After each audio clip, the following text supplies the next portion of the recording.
Welcome friends to another Expanse video. Today we're going to answer a question many fans wonder: who would win in a fight between Amos and Bobbie Draper? And we're also going to look at the types of violence they both bring. Spoilers for Persepolis Rising throughout. Let's get into it. They are both on the Rocinante. Bobbie tries to talk to Amos and she says they can work it out even though he is pissed at her. Amos then tries provoking her, and then he says, "Did you really come in here to talk about your feelings?" Amos has not gauged her right. He thought he would have to insult her more, but he can see she is ready to fight. Bobbie comes across as the more reasonable of the two here, where Amos needs to figure out what is bothering him, scratch that itch, and pushes to get it. Bobbie starts throwing punches. She is a little slower, but so is Amos. She hits him, but he manages to avoid it, causing deeper damage to him. He retaliates just above her hip with his knee, opening up a little room, and with it he rushes her and gets inside her guard. He gets his right elbow on her throat. She shifts, trying to get some air. With grit, Amos holds on. Amos's balls feel her counter. He stumbles back. Bobbie finds air. She targets the same rib twice, and Amos could tell she was not holding back. So he dropped the last of his restraint. She throws him into the bulkhead. He grabs her, lifts her up, and slams her to the ground as hard as the ship's gravity will allow.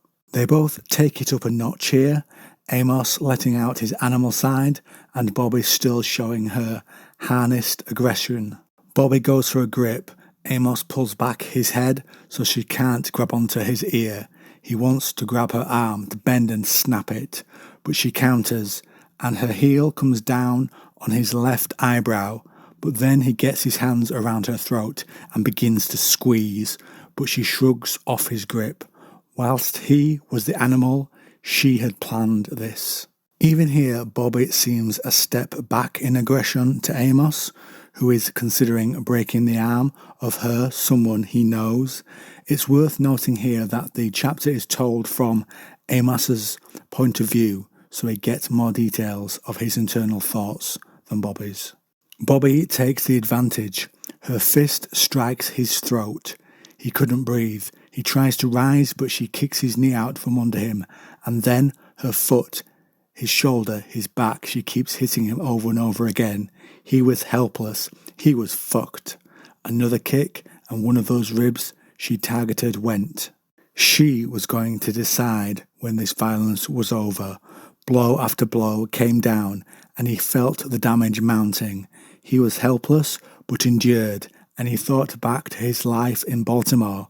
He felt peace, and what had been bothering him felt sated, released by the violence. Then he realised Bobbie had stopped and examines the damage she had done to him. Bobbie asks why that happened. Amos says he doesn't want a family or kids like other people. He didn't want that, but he did want some things for his friend Peaches, for her to die on the Rocinante with her family, but the attack from the Laconians means they are locked off the Rocinante, and that the family he wants for her is scattered. And that was an Amos therapy session. Now friends, I turn this to you. What do you think to how the fight went? Who should have won? Does Amos need a healthier type of therapy? Comment down below.